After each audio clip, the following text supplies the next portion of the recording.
City podcast. Radio city पर कहानी पौराणिक भारत की। क्या आप महाराष्ट्र के संत ज्योति पंत जी के बारे में जानते हैं? रेडियो सिटी पर मेरा नाम है अखिल और ये है कहानी पौराणिक भारत की, एक ऐसा पॉडकास्ट जहां मैं आपके लिए रामायण, महाभारत, पुराण, लोकगीत, लोक कथाओं से अलग अलग कहानियां लेकर आता हूं। और आज की ये कहानी भगवान की नहीं, एक भक्त की है। 18वीं शताब्दी में महाराष्ट्र के सातारा जिले के बिटे नामक गांव में गोपाल पंत नाम के गरीब ब्राह्मण थे। वो बड़े विद्वान थे। उनका एक पुत्र था जिसका नाम उन्होंने ज्योति पंत रखा।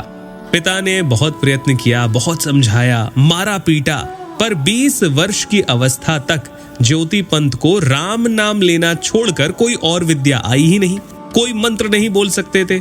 विद्वान पिता को बड़ा दुख हुआ। उनका यह विचार था कि विद्याहीन पुत्र की अपेक्षा पुत्रहीन रहना उन्हें ज्यादा स्वीकार है। इसीलिए एक दिन क्रोध में आकर उन्होंने अपने पुत्र को घर से निकाल दिया और कह दिया कि बिना विद्या पढ़े तुम इस घर में कभी मत आना। घर से निकाले जाने पर ज्योति पंत अपने मित्रों के पास पहुंचे। सब लड़कों को लेकर वन में गए जहां गणेश जी का एक पुराना मंदिर था। सरल हृदय ज्योति पंत ने कहा कि गणेश जी विद्या के दाता हैं। अब इनसे ना मैं सारी विद्याएं मांग लूंगा। वे इतने दयालु हैं, इतनी दया नहीं करेंगे क्या? सब लड़कों से उन्होंने वहीं बैठकर गणेश जी की स्तुति करने को कहा। लड़के थोड़ी देर के लिए तो बैठ गए, लेकिन फिर ऊब गए। लड़कों के मन में भय हुआ कि घर पर देर से पहुंचे तो माता पिता डांटेंगे, तो वो सब लौटने को तैयार हुए।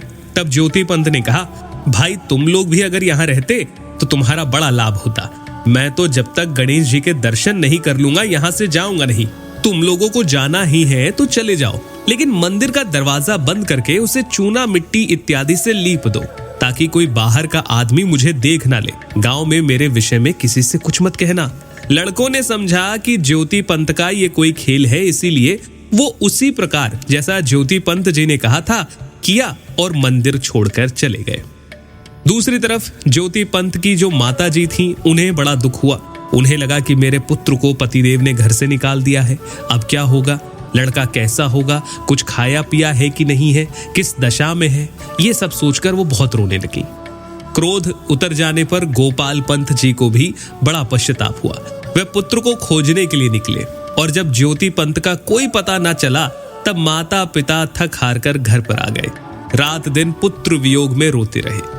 घर में चूल्हा नहीं जला। इस प्रकार 6 दिन बीत गए। छठी रात को शिवजी ने स्वप्न में गोपाल पंत जी को आश्वासन दिया कि लड़के के लिए चिंता मत करो, तुम्हारा पुत्र यशस्वी और भगवान का भक्त होगा। दूसरी तरफ मंदिर में बंद ज्योति पंत जी 6 दिनों तक भगवान गणेश से प्रार्थना करते रहे। उन्हें भूख, प्यास या निद्रा का कोई ज्ञान ही नहीं रहा। 7वें दिन स्वयं चतुर्भुज भगवान गणेश ने उन्हें दर्शन दिया और वरदान मांगने को कहा। तब ज्योति पंत जी बोले, भगवान पहले तो मेरी विद्या लाभ की इच्छा को पूरा कर दीजिए, और अब मैं तत्व ज्ञान और भगवान की निष्काम भक्ति भी चाहता हूँ। श्री गणेश जी ने कहा कि तुम्हारी पहली इच्छा के अनुसार विद्या तो तुम्हें अभी मिल जाएगी, पर दूसरा मनोरथ कुछ दिनों बाद पूर्ण होगा। काशी जाने पर भगवान व्यास तुम्हें दर्शन देंगे और उन्हीं से तुम्हें तत्व ज्ञान और भक्ति प्राप्त होगी। कोई और कार्य हो तो मुझे स्मरण करना, मैं आ जाऊंगा। अंतर्ध्यान होने से पहले भगवान गणेश जी ने ज्योति पंत जी की जीभ पर ओम लिख दिया और अदृश्य हो गए। ज्योति पंत को तत्काल सभी विद्याएं प्राप्त हो गईं और वहां से वे घर आए।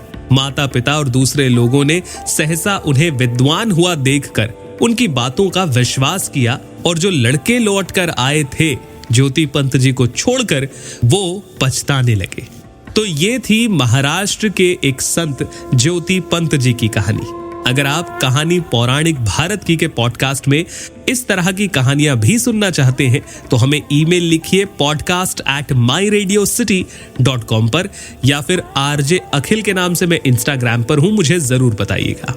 फिलहाल के लिए इतना ही। सुनते रहिए रेडियो सिटी। रेडियो सिटी पर कहानी पौराणिक भारत की।